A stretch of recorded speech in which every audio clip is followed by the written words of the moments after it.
ഈ പിനോയ് സ്മോക്കിയാണ്. നാളെ മുട്ടയിടും. അപ്പോൾ മുട്ടയിട്ട് കഴിഞ്ഞാൽ നമ്മൾ ഈ മുട്ട മാറ്റി ചെറിയൊരു ബക്കറ്റിലേക്ക് മാറ്റി വയ്ക്കും. ഞാൻ ചെയ്യുന്നത് വെച്ചാൽ അതെ. അപ്പോൾ ഈ ഒരു ചെറിയ ബക്കറ്റ് സിസ്റ്റം, ഇതിനകത്തൊരു 5 ലിറ്റർ വെള്ളം കൊള്ളും. ബ്ലൂ മാർബിൾ, വളരെ നല്ല കവറേജ് ഉള്ളൊരു ബ്ലൂ മാർബിൾ ലൈൻ ഉണ്ടാക്കിയിട്ടുണ്ട്. ഈ ബൾഗേറിയൻ ഇത് ഇടക്കാലത്ത് വന്നതാണ്. അന്ന് നമ്മൾ വീഡിയോ ചെയ്യുന്ന സമയത്ത് ബൾഗേറിയൻ ഇല്ലായിരുന്നു. പിന്നെ ഇത് പ്ലാറ്റിനം വൈറ്റ്, എല്ലാവർക്കും ബ്ലൂ ചോക്ലേറ്റ്, അത്യാവശ്യം നല്ല കവറേജ് ഉള്ളൊരു ബ്ലൂ ചോക്ലേറ്റ്, വളരെ യങ്ങായിട്ടുള്ള പേരാണ്. ഫിലിപ്പീൻ ബ്ലൂ എന്നൊക്കെ പറയും. അതാണ് ഈ ഒരു വേരിയൻറ്റ്. അത് ബോട്ടിലിനകത്ത് നമ്മുടെ റെക്രോണിൻ്റെ പഞ്ഞി വേണ്ട. എനിക്കിപ്പം 0 ആയിട്ട് എനിക്ക് ഉറപ്പിച്ച് പറയാൻ പറ്റും ഇവിടെ അങ്ങനെ ഏഞ്ചൽസിന് അസുഖങ്ങളില്ല. ഇത് കാര്യത്തിൽ നിങ്ങളുടെ പൈസ ഇപ്പോൾ ഒരിക്കലും പോകത്തില്ല. നമ്മൾ സേഫാണ്, ജെന്യൂനാണ്. എന്തെങ്കിലും സംഭവിച്ചു കഴിഞ്ഞാൽ നിങ്ങൾ അൺബോക്സിങ് വീഡിയോ കറക്റ്റ് അയച്ചു തന്നാൽ മതി. നമ്മൾ സ്റ്റോക്ക് ഉണ്ടെങ്കിൽ പുതിയ ഫിഷ് ഫ്രീ ഓഫ് കോസ്റ്റിൽ തന്നെ അയച്ചു തരും. ഇല്ലെന്നുണ്ടെങ്കിൽ ക്യാഷ് ആയിട്ട് തന്നെ നമ്മൾ റീഫണ്ട് ചെയ്യും.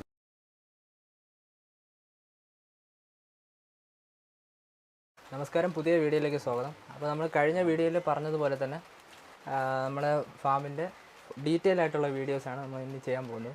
അപ്പോൾ ഇപ്പോൾ ഈ വീഡിയോയിൽ ചെയ്യാൻ പോകുന്നത് ഏഞ്ചൽസിൻ്റെ വെറൈറ്റീസാണ്. അപ്പോൾ ഏഞ്ചൽസിൽ എത്ര വെറൈറ്റീസ്? നേരത്തെ ഒരു വീഡിയോ ഏഞ്ചൽസിൻ്റെ നമ്മൾ നല്ല ഡീറ്റെയിൽ ആയിട്ട് ചെയ്തിട്ടുണ്ട്. ആ സമയത്ത് ഇല്ലാത്ത കുറച്ച് വെറൈറ്റീസും ചാനലിൽ ഇപ്പോൾ ഉണ്ട്, പുതിയതായിട്ട് ഡെവലപ്പ് ചെയ്തെടുത്തത്. അപ്പോൾ അതിനെ കുറിച്ച് നമുക്ക് ജസ്റ്റ് ഒന്ന് ഇപ്പം ഏതൊക്കെയാണ് ഇപ്പം നിലവിലുള്ളതെന്ന് പറഞ്ഞത്. ഇപ്പം നിലവിലുള്ളത് ഒരു 10-15 വെറൈറ്റീസ് ഉണ്ട്. അതിൽ അന്ന് ഇല്ലാതിരുന്നതിലുണ്ടായിരുന്ന ഒന്ന് ഈ പിനോയ് സ്മോക്കിയാണ്. ഇത് ഞാൻ ഡെവലപ്പ് ചെയ്ത ലൈനാണ്. ഇത് ഒരെണ്ണം അന്ന് ഇല്ലാതിരുന്നതിലുള്ളൊരു വെറൈറ്റിയാണ്. അത് സ്റ്റേബിളാണ്. പിന്നെ ശരിക്കും പിനോയ് എന്ന് പറഞ്ഞു കഴിഞ്ഞാൽ ഈ ഒരു ബ്ലൂവിൻ്റെയും ബ്ലാക്കിൻ്റെ ഒരു കോമ്പിനേഷനാണ്. അപ്പോൾ ഇതിൽ നമുക്ക് കുറേ വേരിയൻസ് മിക്സ് ചെയ്ത് കിട്ടും. അത് ഈ രണ്ട് കോമ്പിനേഷൻ വരുന്നതെല്ലാം ഈ പിനോയ് എന്ന് പറയും. പിനോയിൽ തന്നെ ബ്ലൂ വരാം, പല ഏത് ജീന വന്നാലും നമുക്ക് അതിനനുസരിച്ച് കോമ്പൻ ചെയ്ത് പറയാൻ പറ്റും. ഇത് പിനോയുടെ സ്മോക്കി എന്ന് പറയുന്ന വെറൈറ്റിയാണ്. പിന്നെ ഉള്ളതെന്ന് വെച്ച് കഴിഞ്ഞാൽ നമ്മുടെ ബ്ലൂ മാർബിൾ, വളരെ നല്ല കവറേജ് ഉള്ളൊരു ബ്ലൂ മാർബിൾ ലൈൻ ഉണ്ടാക്കിയിട്ടുണ്ട്. അതെ, ഇവിടെ തന്നെ. അതെൻ്റെ ഏകദേശം 4 വർഷം എടുത്ത്. കാരണം ശരിക്കും നമ്മൾ ഇപ്പം ജനറ്റിക്കലായിട്ട് പറയുകയാണെന്നുണ്ടെങ്കിൽ നമുക്ക് 2 വർഷം കൊണ്ട് ഒരു ബ്ലൂ ജീനുള്ള ഒരു ഫിഷൻ ഉണ്ടാക്കിയെടുക്കാം. പക്ഷെ നമ്മൾ ഉദ്ദേശിക്കുന്ന കളർ കിട്ടൂല. അപ്പം വീണ്ടും നമ്മൾ സെലക്ട് ചെയ്ത് ബ്രീഡ് ചെയ്ത് കണ്ടിന്യൂ. അപ്പോൾ എങ്കിൽ മാത്രമേ നമ്മൾ ഉദ്ദേശിക്കുന്ന ഒരു രീതിയിൽ ആ കളർ ക്വാളിറ്റി കിട്ടത്തുള്ളൂ. ഇപ്പോൾ നമ്മൾ കോയി ഏഞ്ചൽസ് ഒക്കെ ചെയ്യും പോലെ ആ കളർ ക്വാളിറ്റി നമുക്ക് അത്രയും വേണമെന്നുണ്ടെങ്കിൽ ശരിക്കും ജനറ്റിക്കലി ഒരു ഹൈ കവർ കോയും സെയിം തന്നെയാണ്. പക്ഷെ നമ്മൾ ആ സെലക്ഷൻ കൊണ്ടാണ് നമുക്ക് ആ ഒരു കവറേജ് നമുക്ക് കൂട്ടിയെടുക്കാൻ പറ്റുള്ളൂ. അതുപോലെ തന്നെയാണ് ഇതിൽ നമ്മൾ സെലക്ഷനാണ് വളരെ ഇമ്പോർട്ടൻറ്റ്. ആ ഒരു നമ്മൾ സെലക്ട് ചെയ്ത് കൊണ്ടുപോകുമ്പോൾ ആ ഒരു ക്വാളിറ്റിയിൽ നമുക്ക് ചെയ്തെടുക്കാൻ പറ്റും. അപ്പോൾ അത് രണ്ടും പുതിയൊരു വെറൈറ്റി ആണ്. ഇതിൻ്റെ ബേബീസ് ഇപ്പോൾ അവൈലബിൾ ആണ്. അതിന്റെ ബേബീസ് ഇപ്പം നിലവിൽ സോൾഡ് ഔട്ട് ആണ്. ഇനി അത് അടുത്ത സ്റ്റോക്ക് ആയാലും രണ്ടും ബ്രൂഡ് സ്റ്റോക്ക് ആണ്. അത് ബ്രൂഡ് സ്റ്റോക്ക് ആണ് നമ്മൾ. അത് ഫ്രഷ് പേരാണ്. ഒരു 3 മാസം ആയതേ ഉള്ളൂ. ഒരു 4-5 ബാച്ചുകൾ കിട്ടിയതേ ഉള്ളൂ അതിൽ നിന്ന്. പിന്നെ ഉള്ളത് ഈ ബൾഗേറിയൻ. ഇത് ഇടക്കാലത്ത് വന്നതാണ്. അന്ന് നമ്മൾ വീഡിയോ ചെയ്യുന്ന സമയത്ത് ബൾഗേറിയൻ ഇല്ലായിരുന്നു. അപ്പോൾ അത് നമ്മുടെ കയ്യിൽ ഇപ്പോൾ ഉണ്ട്. റോസ് കളർ, അതായത് ഒരു മെറ്റാലിക് ഗ്രീൻ കളറാണ്. അതിന്റെ ബാക്ക്ഗ്രൗണ്ട് അനുസരിച്ച് കളർ വ്യത്യാസം വരും. നിങ്ങളുടെ ആ ടാങ്കിൽ അവിടെ ഒരു ടാങ്ക് ഉണ്ട്, അത് കാണിക്കാം. അതെ. അതിന്റെ ആ ഒരു അതിന്റെ ഫിൻസ് എല്ലാം ഒരു ബ്ലാക്ക് കളർ വരും, ബോഡിയിൽ ഒരു മെറ്റാലിക് ഗ്രീൻ കളർ വരും. അല്ലല്ല, വളരെ പീസ്ഫുൾ ആണ്, കുഴപ്പമില്ല. പിന്നെ നമ്മുടെ ടാങ്കിൽ ആ ഒരു ക്ലൈമറ്റ് ഉള്ളതുകൊണ്ട് ബേക്കിലൊക്കെ കുറച്ച് ഹൈഡിങ് പ്ലേസ് ഒക്കെ ഉള്ളതുകൊണ്ട് പേര് തമ്മിൽ എങ്കിലും സിക്ലറ്റ്സ് എല്ലാവരും പൊതുവെ കുറച്ച് അങ്ങോട്ടും ഇങ്ങോട്ടൊക്കെ ചെറിയ പ്രശ്നങ്ങൾ ഉണ്ടാക്കും. അപ്പോൾ അവർക്ക് ഒളിച്ചിരിക്കാനുള്ള സ്പേസ് അതിലുള്ളതുകൊണ്ട് വേറെ പ്രശ്നങ്ങളൊന്നുമില്ല. പിന്നെ ഓട്ടോമാറ്റിക് സിസ്റ്റമാണ്. നമ്മളിവിടെ ടൈമർ വെച്ചിട്ടുണ്ട്. അപ്പം 1 മിനിറ്റ് ഓൺ 1 മിനിറ്റ് ഓഫ്, അങ്ങനെയാണ് ഇപ്പോൾ നിലവിൽ വെച്ചിരിക്കുന്നത്. കാരണം നമുക്കിപ്പോൾ 2 എയറേറ്ററുകൾ 120 റൺ ചെയ്യുന്നുണ്ട് ഇവിടെ. അപ്പോൾ അതുകൊണ്ട് തന്നെ നമുക്ക് അത് കണ്ടിന്യൂസ് ആയിട്ട് റൺ ചെയ്ത് കഴിഞ്ഞാൽ കറണ്ട് ചാർജ് അത്യാവശ്യം കൂടുതലാവും. പിന്നെ നമ്മൾ ഒരുപാട് ഹൈ ഡെൻസിറ്റിയിലൂടെ ഇട്ടിട്ടില്ല. നമുക്ക് 1 മിനിറ്റ് സഫിഷ്യൻ്റ് ആണ്.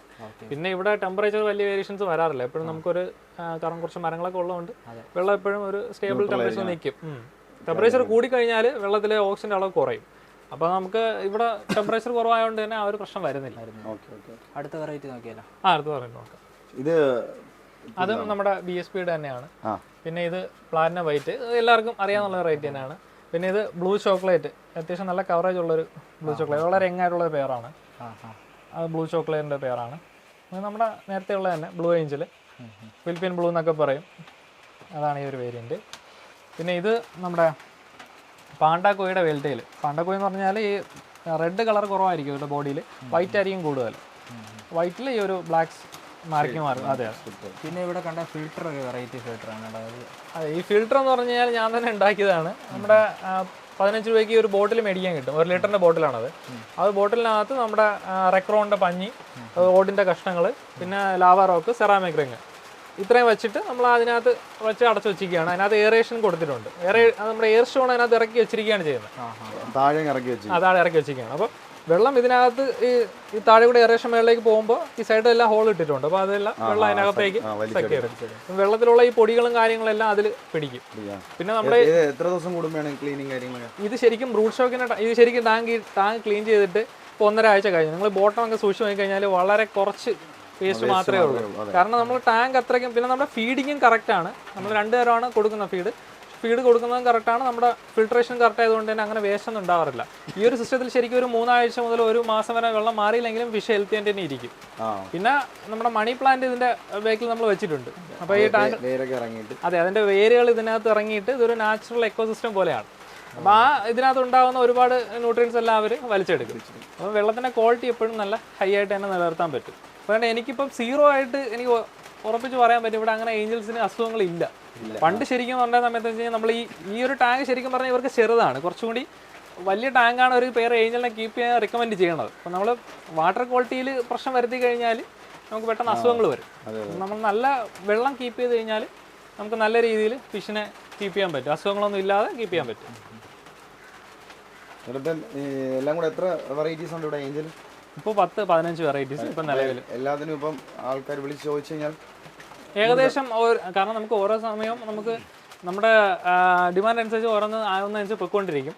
നമ്മുടെ അവൈലബിൾ ഇപ്പോൾ എന്തായാലും ഒരു 6-7 വെറൈറ്റീസ് നിലവിൽ അവൈലബിൾ ആണ്. അപ്പോൾ അതനുസരിച്ച് നമുക്ക് കൊടുക്കാൻ പറ്റും. ചേട്ടാ, അപ്പോൾ അന്ന് കൊടുത്തുകൊണ്ടിരുന്ന ഫീഡൊക്കെ തന്നെയാണോ ഇപ്പോഴും കൊടുക്കുന്നത് ഏഞ്ചൽസിന്? ഇപ്പം നമ്മൾ ഫീഡ് ചെയ്യുന്നത് വെച്ച് കഴിഞ്ഞാൽ റൈഫസ്റ്റ് ബ്രാൻഡിൻ്റെ ഫീഡാണ് ഉപയോഗിക്കുന്നത്. അത് നമ്മുടെ എറണാകുളത്തുള്ള സാബ് ചേട്ടൻ ചെയ്യുന്നൊരു ഫീഡാണ്. പുള്ളിയുടെ ഫീഡാണ് ഇപ്പോൾ ഒരു 1.5 വർഷമായിട്ട് നമ്മൾ ഫാമിൽ ഉപയോഗിക്കുന്നത്. എനിക്കിവിടെ നല്ല റിസൾട്ട് ഉണ്ട്. കാരണം വെച്ചാൽ നമ്മളിപ്പോൾ ഇമ്പോർട്ടഡ് ആയിട്ടുള്ള ഫീഡുകൾ മേടിക്കുമ്പോൾ അത് നല്ല കോസ്റ്റാണ്. നമുക്ക് ക്വാളിറ്റിയും വേണം, കോസ്റ്റ് എഫക്റ്റീവ് ആയിട്ടുള്ള ഒരു മെത്തേഡും വേണം. അപ്പം ഇവിടെ തന്നെ പ്രൊഡക്ഷൻ ചെയ്യുന്നതുകൊണ്ട് അത്രയും കോസ്റ്റ് ഇല്ല. ഫീഡ് നല്ല ക്വാളിറ്റി ഉണ്ട്. ഇപ്പോൾ നിങ്ങൾ ഈ ചെറുകേട്ടൊക്കെ നോക്കിയാൽ നല്ല കളറിൽ തന്നെയാണ് നിൽക്കുന്നത്. കാരണം ആ ഫീഡിൻ്റെ ഒരു ക്വാളിറ്റിയാണ്. നല്ല എനർജറ്റിക്കുമാണ്. ഫിഷെല്ലാം നല്ല ആക്റ്റീവും ആയിരിക്കും.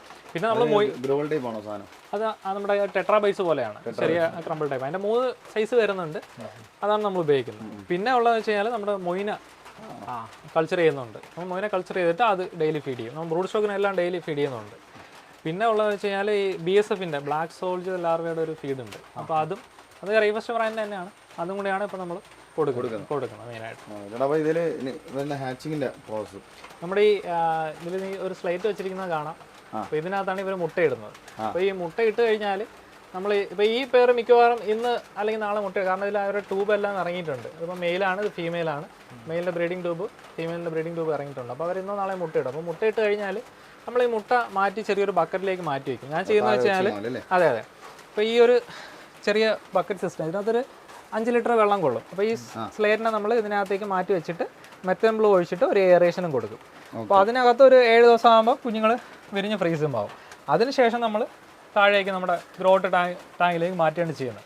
എന്തിനാണ് അങ്ങനെ ചെയ്യുന്നത് വെച്ച് കഴിഞ്ഞാൽ നമ്മളിപ്പോൾ ഒരു എഗ്ഗ് മാറ്റി വെച്ചാൽ അടുത്തൊരു 15 ദിവസം ആകുമ്പോൾ അടുത്ത മുട്ടയിടും.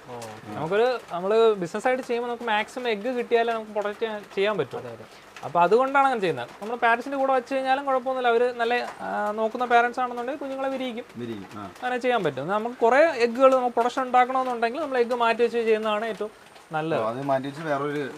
വേറൊരു സ്ലൈറ്റ് വെച്ച് കൊടുക്കും. പിന്നെ അല്ലെങ്കിൽ അത് വിരിഞ്ഞ് കഴിയുമ്പോഴത്തേക്ക് നമുക്ക് എടുത്ത് തിരിച്ച് വയ്ക്കാം. എന്തായാലും 7 ദിവസം ആകുമ്പോൾ അത് കുഞ്ഞുങ്ങൾ വിരിയും. അപ്പോഴത്തേക്ക് നമുക്ക് മാറ്റി വയ്ക്കാം.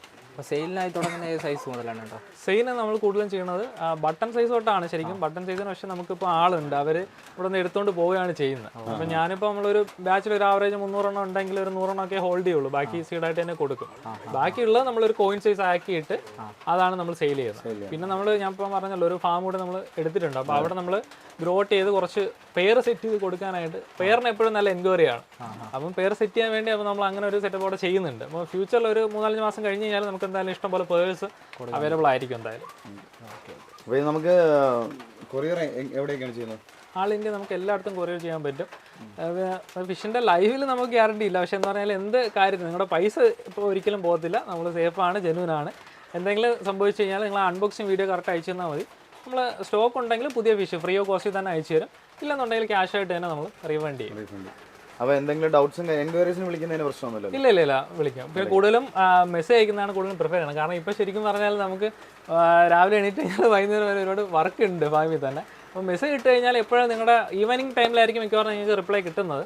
കറക്റ്റായി ഞാൻ അത് റിപ്ലൈ ചെയ്തിരിക്കും. ഓക്കെ, അപ്പം എൻക്വയറീസിനായാലും നിങ്ങൾക്ക് ഓർഡേഴ്സിനായാലും നമ്മൾ നമ്പർ ഡിസ്ക്രിപ്ഷൻ ബോക്സിൽ എന്തായാലും ഇൻക്ലൂഡ് ചെയ്തിട്ടുണ്ടാവും. അപ്പം കോൺടാക്ട് ചെയ്യാൻ ഫ്രീ ആയിട്ട് അല്ലേ? ഓക്കെ, ശരി.